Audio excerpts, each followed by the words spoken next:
Welcome to Broadway Buzz. I'm Joe Gary, and I'm delighted to welcome you to Steel Magnolias. If you can't hum any of the songs, don't worry, there aren't any. Well, actually, there is some radio music in the show. You're seeing a delightful play set in 1987 in Trouvé's in-home beauty salon in Northwest Louisiana. And you're going to meet a group of outrageous women, 6 to be exact, whose ritual, of course, is every week to come to the beauty parlor to be beautified. The motto of the store is, there is no natural beauty. And so these women come every week to be rejuvenated, but much more than that, much more than getting a hairdo. They're there to hear about the gossip, to comment on life in their town. And it's a delightful cavalcade of life in a small town. What's so extraordinary, it's 1987, a group of very sort of isolated women living very, very, very specific lives in a very, very, very small town where issues like the homecoming queen make everyone gasp for a week. But what's so amazing about this show is that it has literally played everywhere in the world. While it is so specifically about particular Southern women at a particular time, it resonates in Japan, it resonates in Italy, it resonates in Ireland. The world seems to relate to these extraordinary women. And of course, it all has to do with the writing of this story. This is a wonderful opportunity for us to look at really two things. Number one, how a writer creates a story for the stage. When we see musicals, we're so bedazzled by production numbers, dance numbers, particular lighting effects, etc., that sometimes we don't realize the complexity and the architecture of how a story is told. So let me begin with Robert Harling. Robert Harling is the playwright, a very, very interesting man. He basically has written one play. Negative people in the theater would refer to him as a play wrote, meaning he only wrote one. But in any case, if you're going to write only one play, make it Steel Magnolias. It has been a gold mine. It has literally touched and dazzled the world. It was turned into a brilliant film. It was turned into a remarkable television film. It had a Broadway version. It's had really an extraordinary life. So Robert Harling, born in 1951 in Alabama. He's definitely a Southern boy. He understands the Southern idiom completely. You'll just smell the magnolias by the time you leave this production. You'll also smell hairspray, I might add. But nevertheless, it's a very pungent, delightful, touching story that he has created. So his Southern roots are very deep. And in the tradition of Carson McCullers, in the tradition of Tennessee Williams, he's able to make you understand time and place in a very complex way. Just a little history about him first. He went to Tulane Law School, where he passed the bar exam, but he never practiced law. He decided there were no laughs in law, and because he had this incredible sort of offbeat sense of humor, he really sort of felt smothered in the law. So instead, he went off to New York to try and have a career in the theater, actually. His only background prior to that was he had played in a band while he was in school, but he was definitely smitten by theater. And what he would discover, of course, is that he is a brilliant storyteller, very well suited, I might add, for the theater. So in New York, he sold theater tickets, he did commercials, and he found his way into daytime soaps, where he played small roles. He would ultimately create a brilliant movie in a very satiric way about the horrors of daytime soap operas and the divas who work on these programs. He created a brilliant movie called Soap Dish. and it starred Lily Tomlin. It's an extraordinary work. And Robert Downing Jr., Whoopi Goldberg. It's a spectacular film that really, in a very satiric way, shows us the world of soap operas. What we see by this is that he has this penchant for creating worlds that are exaggerated but are exceedingly real at the same time, and he's able to blend humor and serious forms in the same way.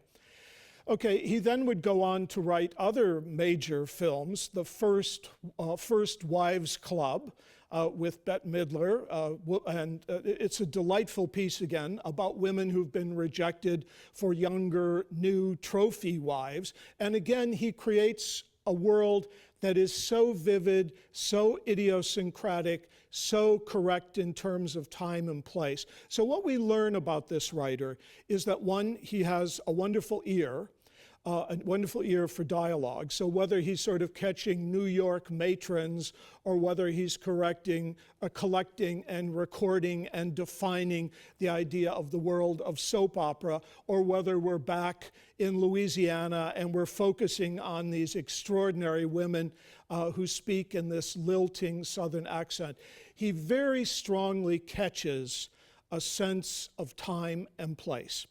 So let us look then at Steel Magnolias.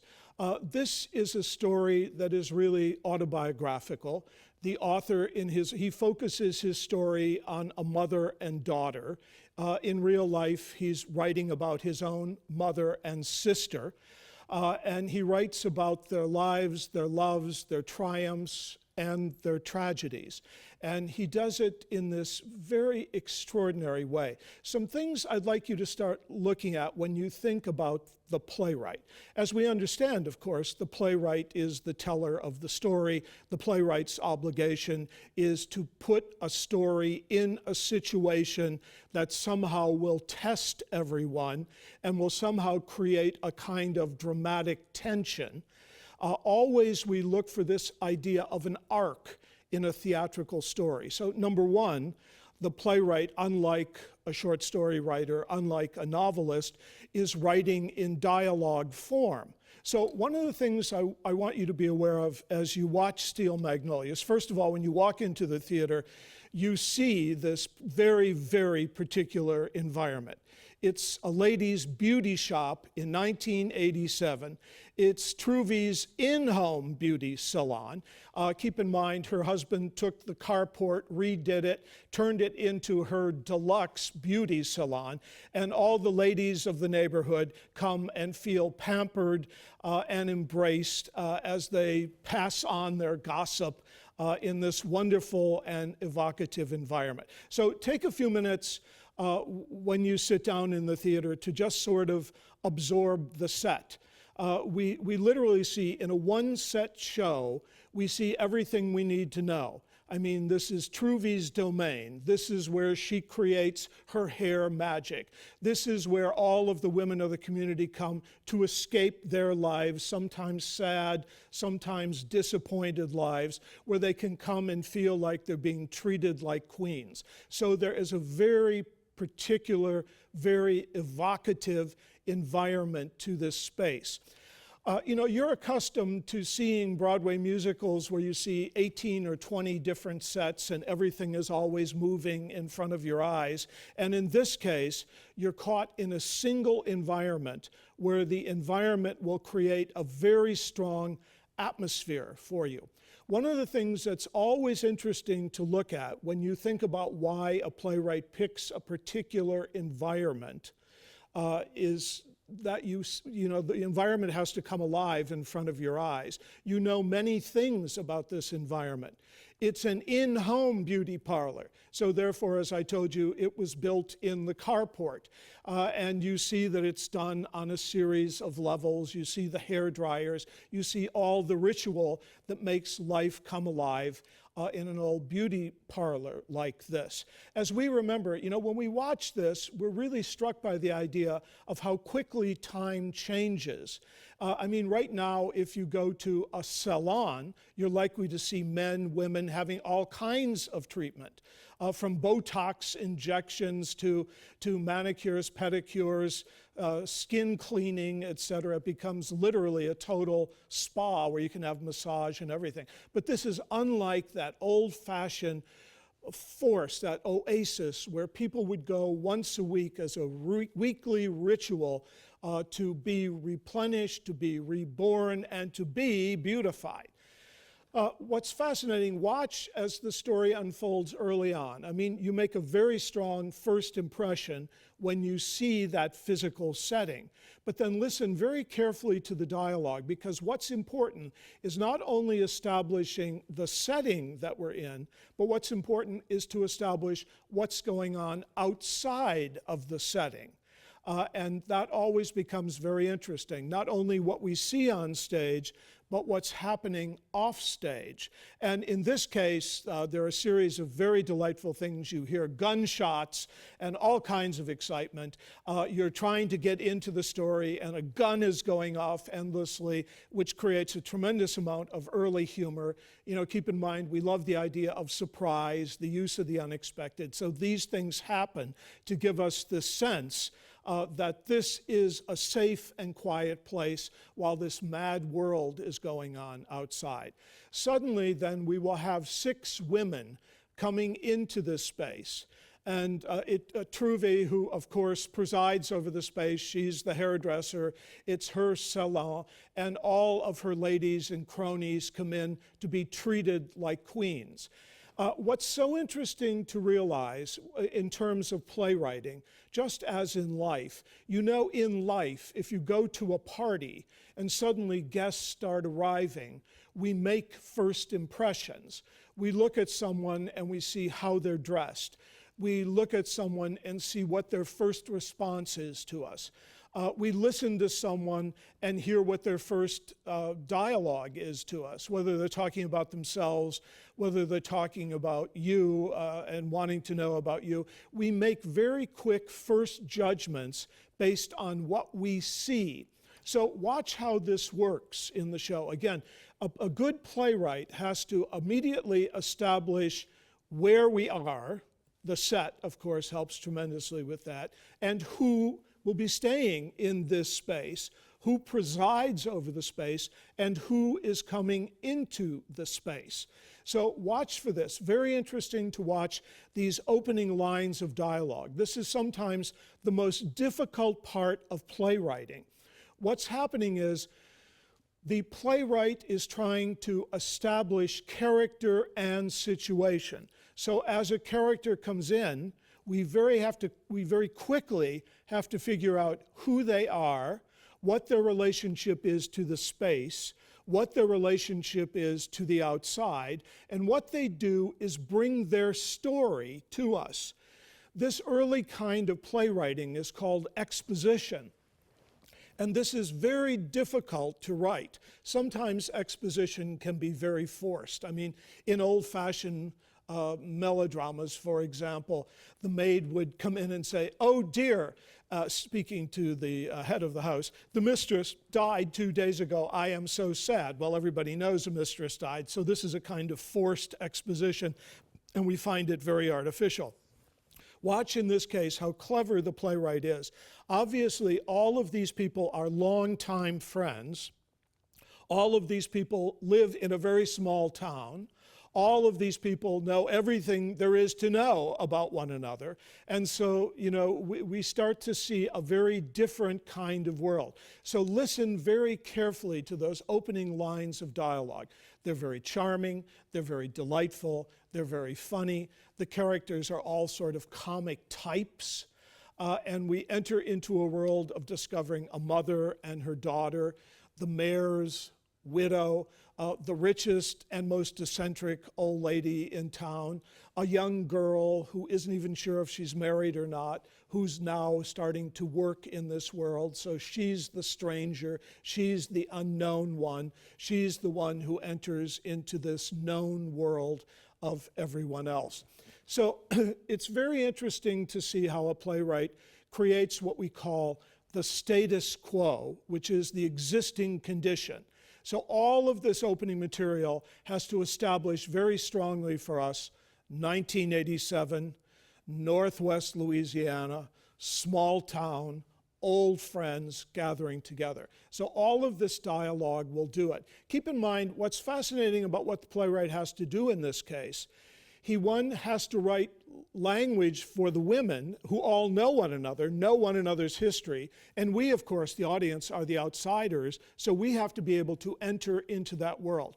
One of the great gifts this playwright has is he has sort of an immediate sense for comedy.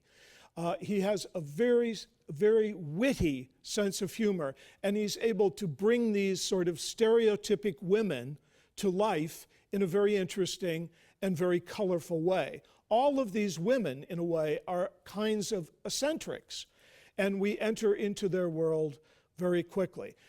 As the storyline progresses early on in the story, in the structure of a playwright tries to build a kind of architecture. So the first obligation, get all the characters in there, get the storyline going, establish the status quo. One of the other things I want you to be very aware of that's very, very difficult to do in plays is this idea of getting a character on stage and getting a character off stage. Remember that in a movie, you can just cut. If you're finished with the scene at the Eiffel Tower, you can cut to the Riviera. And you don't have to worry about how did you get the character in the scene, how do you get the character out of the scene. You just establish the scene, show the character, do the dialogue, and move on. In the case of a musical tends to be very facile also. You get a character in a scene, it happens, you move to the next scene.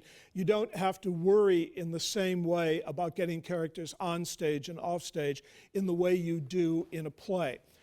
The correct theater term for this is called a French scene. And a French scene means any regrouping of characters. And so watch for that. It's the moment someone new comes in, everything changes. We know this in life, of course. You're talking to your dearest friend, and an acquaintance comes in. Obviously, the tone of the conversation, the atmosphere, the sense of intimacy, everything changes with that entrance.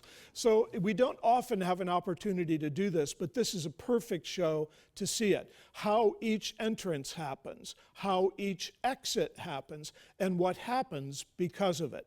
And again, very, very clever writing, very skilled in knowing how to do it. Keep in mind, in the theater, we have to build to every entrance and build to every exit. So one of the things I want you to think about as you watch the show, first of all, the show is like a confection. You just sit back, you enter into the world, you laugh at these eccentric people, and you move into their world. You find it delightful, you find it a little frivolous, but you're very happy to enter into that world. But suddenly, things are happening underneath the storyline. And what's going to start to happen is that we're going to realize that we're not just seeing a sort of farcical story about women in a beauty parlor. We're going to see much more than that. We're going to see humans who have the capacity to suffer deeply, and we look into this world and we keep seeing these characters developed in a more dimensional way. So usually what happens about halfway through the first act of a play is we have what's called the inciting moment. And the inciting moment is the moment when the problem of the play is expressed. We have this beautiful young bride, Shelby. Everything in the early sequence this is her wedding day, and she's there to have her hair done, and she's there to be loved by all her old family friends and her mother, and to be, treated like the princess that she is on her wedding day. And so we enter into this world and we say, isn't this sweet? This is charming. And then all of a sudden something happens in that first act. A problem is presented, and we realize the show is really going to be about something else.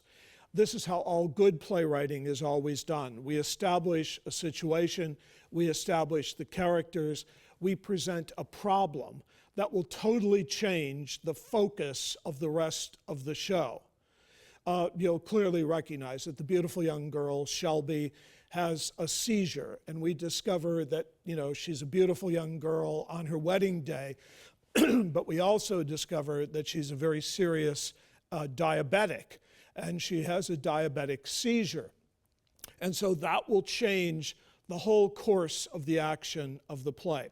I just want to pause and say that the playwright really based this story on a real-life experience. His sister in real life was diabetic, and the story, I won't spoil the story for you, but the story that you see developed is really substantially the story of his sister's journey. He wrote about it, first of all, as a short story. He then, in a sort of frenzied 10-day period, turned it into a play that would go on, of course, to have phenomenal success. It played for 3 years off Broadway, played on Broadway, played all over the world, as I told you. So suddenly, what's really good about playwriting is that just when you think you understand what the story is about, suddenly the story takes another turn, and you realize there's going to be much more dimension to this story. There's going to be much more empathic connection with this story, and suddenly you're going to see all of the characters tested in a very interesting way. Let me just pause and talk about this. When a playwright writes a play, he always has to find an arc. He has to find a way of presenting a problem, developing the problem, and then resolving the problem. And that will take us through the play. That is the line that draws us through the play. That's what keeps us interested in the story.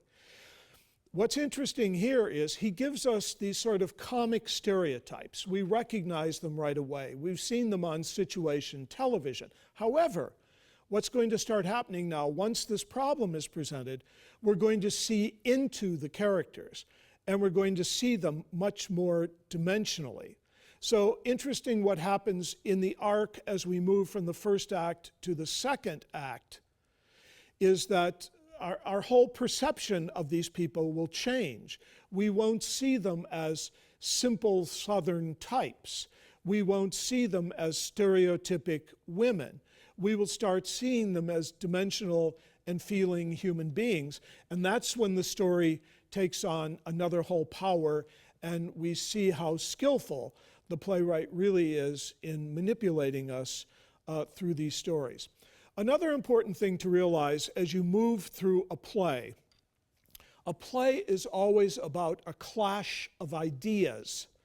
And again, we have this group of Southern women, and they're living in a very, very particular society, and unlike ours. And so we have to look into their world.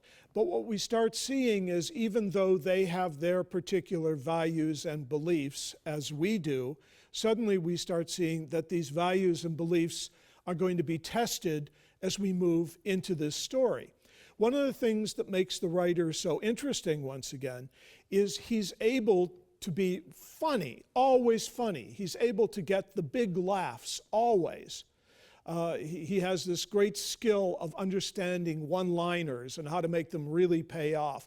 I mean, if you go back and look at those movies that he did, like Soap Dish, or you go and look at First Wives Club, you see that same ability, those brilliant comic one-liners that really make you laugh. But then he turns it around, and then we get some pathos, we get some drama, and we move more meat, and we start moving more dimensionally into the story. So a playwright always deals then with conflict. He deals with the idea of one person disagreeing with another person. He deals with the idea of one person disagreeing with society. He has the idea of one person struggling within himself. These are all conflicts, man versus man versus society, man versus himself, man versus despair, the idea of this overwhelming negative feeling that we sometimes have in the world. So interesting to watch how all of these conflicts are developed in this story. Many of them done comically. As you move through the story, as we move deep into the second act of the story, and the tensions start really building, and the drama starts intensifying itself, you will find that he uses extraordinary comic devices to break the tension, to make us laugh. Keep in mind, when we think of this kind of arc that exists in a play, we're always working toward the resolution of the story. The problem is presented, the problem is compounded. Shelby is diabetic is the problem. We move through issues of her pregnancy and the results of the pregnancy. As we move through this storyline, we see the story developing and getting more complex and very, very interesting writing in making this happen, but still never losing the comedy and able to keep the humor, although we move into a kind of tearful humor by the end of the story. What's fascinating about this piece is its universality. You know, all plays, in order to be good plays, have to be extremely specific. And, you know, when Ibsen wrote his great dramas, it was Norway in 1890 and Victorian values suppressing the central characters. In this story, you know, it's 1987 in the South.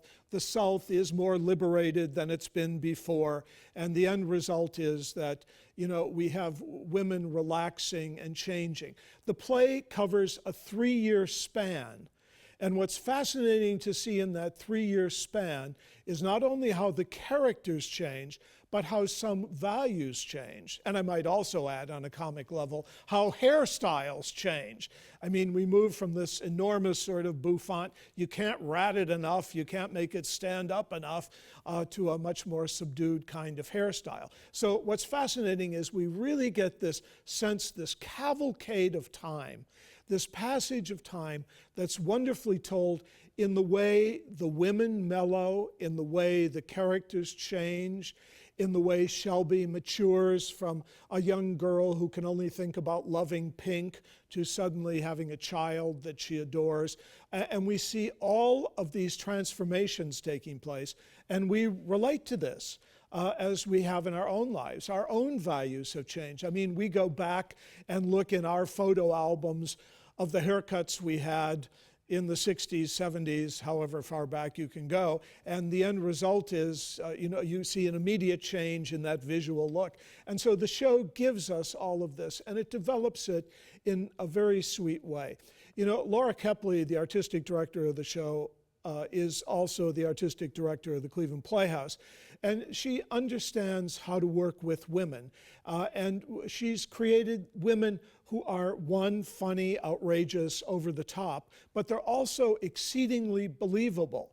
And what she has done in this development in her work as a director, it's like she's taken an onion and she keeps peeling away layers till we go further and further into the character and begin to understand who these people are. So it's done in a very sensitive way, in a very comedic way, and I think you're going to have a really good time. You don't have to take your own hairspray. They provide enough for the entire audience. So please enjoy the Steel Magnolias. Thank you.